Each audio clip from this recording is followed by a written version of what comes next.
and welcome to our Raw podcast, episode 5, Feel Good Friday.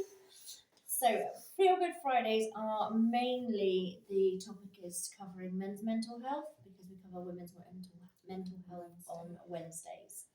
So, Fridays are mainly for the men, For the men. for the men. So yeah, what do we think? Where do you want to start? I don't know, it's big. I think we've got to be really It's a huge careful topic. that we don't. I don't know what the opposite of mansplaining is. Yeah. Because obviously we're not men. We're not men. So we don't want to speak on behalf of men. So it is just about our own experiences, interactions. Yeah, I think that's it. Everything that we do share is just going off our own experiences and the knowledge that we've got from conversations that we've had from various people. Yeah, a few courses.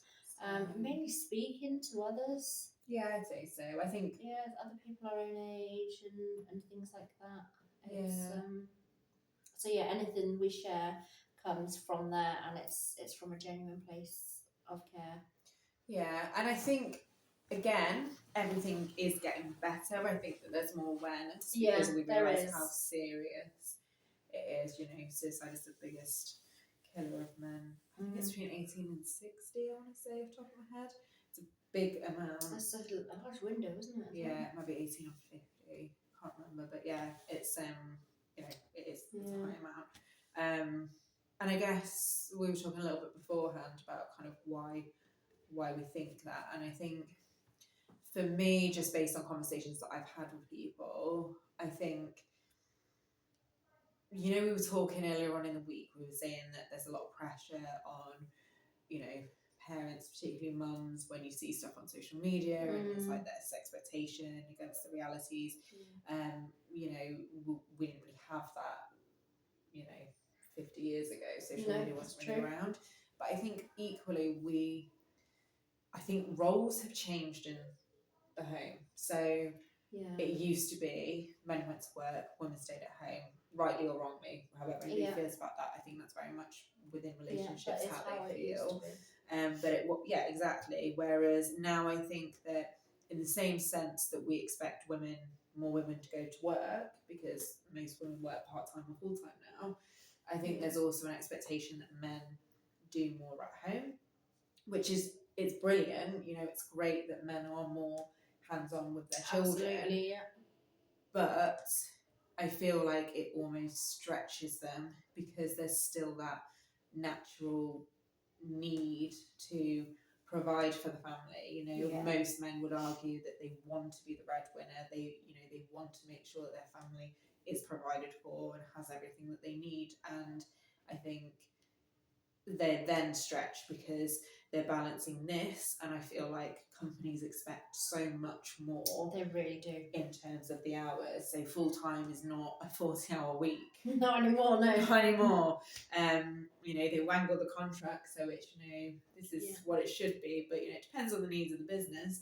So they're, you know, climbing the ladder to get more money for their family, but then they've also got to be at home to help raise the children, and they don't really have that much time to just be on a, do you know what I mean? Like I look at Chris and I think, I don't really know what hobbies he has. I don't really know what time he takes to do something for himself. And, you know, I wouldn't say I'm mean, but it's like he works all day, he comes home, like I make sure his food's ready for him, which sounds really old school, but, you know, I just think he's been at work all day, he's got a manual job, so he's hungry. He's got a very manual job. Yeah, and then, you know, and hopefully I often like run him my birth, or he'll go and have a shower, whatever it is, and then try and let him have a little bit of chill time whilst I like wash up after tea and things. But you know, the kids want to see him. Kids have missed him all day, and kids are full on. So straight away it's like daddy, daddy, daddy, and then it's like when you, and then he's tired. He's like, go to bed now.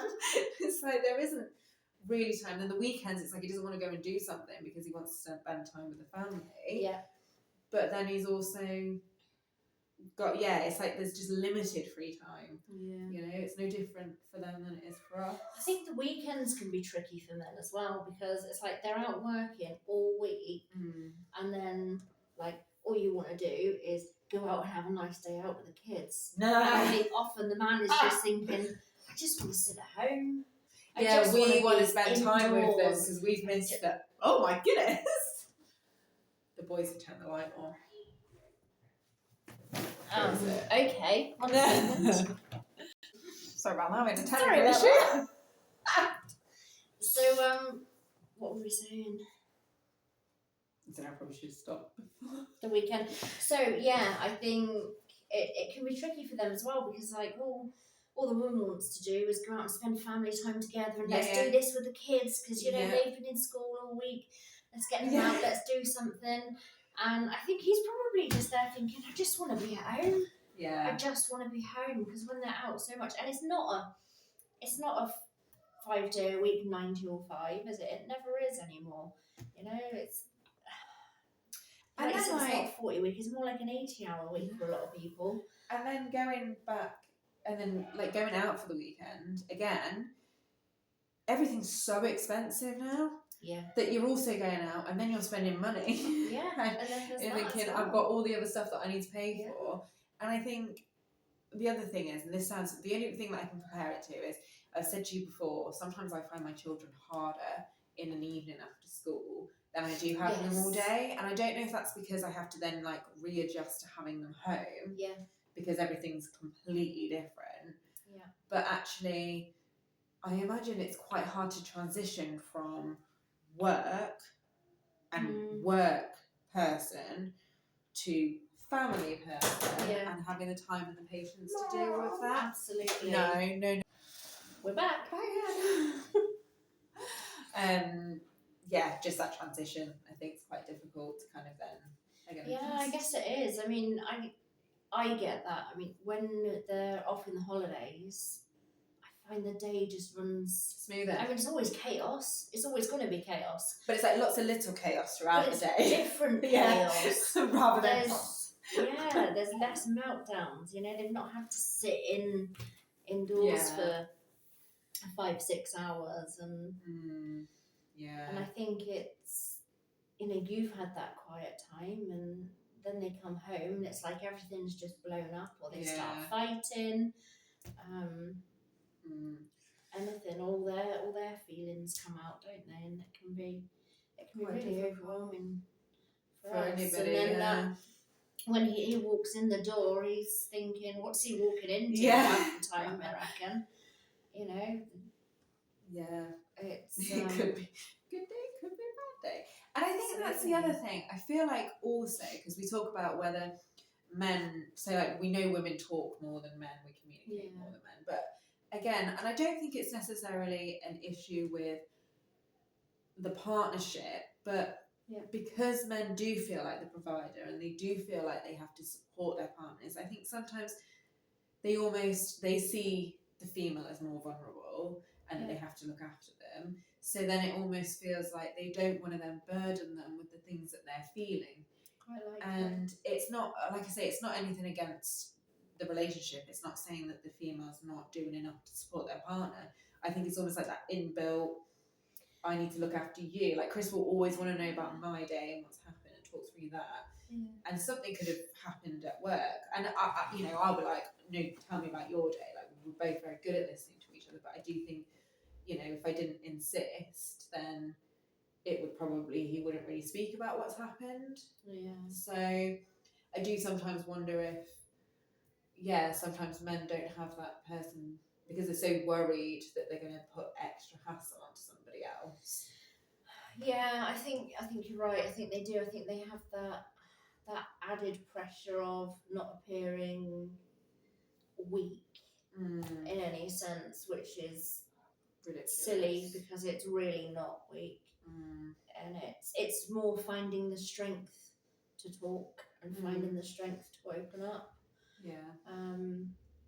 But I think safe words are great for couples. Yeah, you said this. I think this is a great idea. I always thought it was a thing. But... Yeah, no.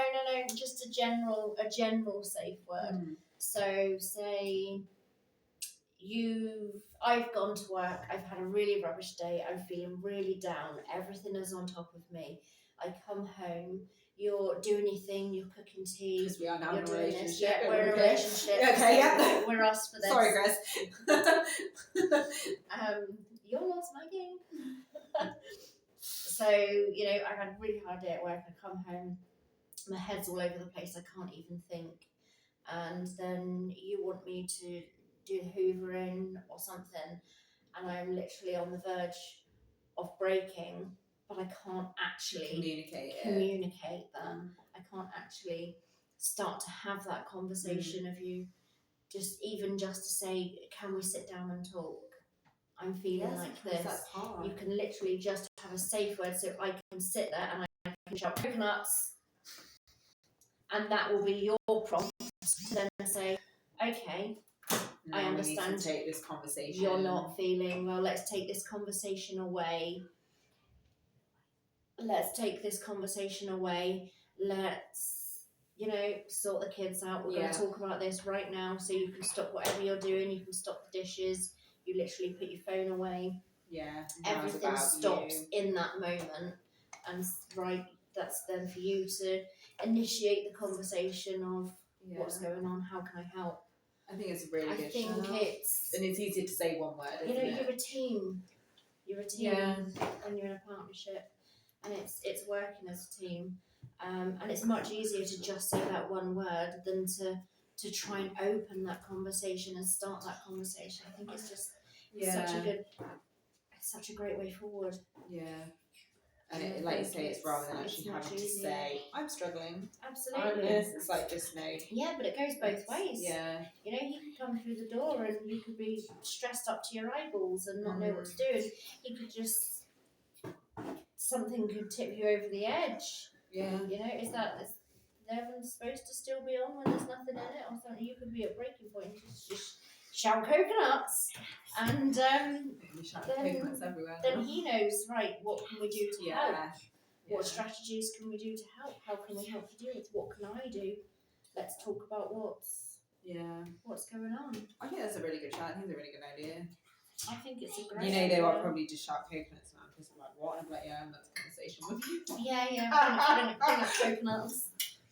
Oh, bless him. Yeah, I think it can be a really... Completely forgot what I was saying. That's why it's real. It's been a very interrupted video. Sorry, think guys. The biggest thing is communication. Communication really is key. It's really important that you speak to someone. You speak to someone, anyone. Yeah. It could be absolutely anybody. Yeah. It doesn't matter. But yeah, I mean, somebody that's going to be helpful, potentially. Anyone can be helpful. Anyone can be helpful. But yeah, I think having those conversations really, sometimes it helps process things as well, doesn't it, when you say it out loud? Absolutely, yeah. Yeah, just say it out loud. Just voice it. But that's all for Feel Good Friday today. So if you've got anything else that you'd like to share, any tips or anything like that, then just drop us a message and we'll see you for Saturday. See you Saturday. Bye guys. Bye.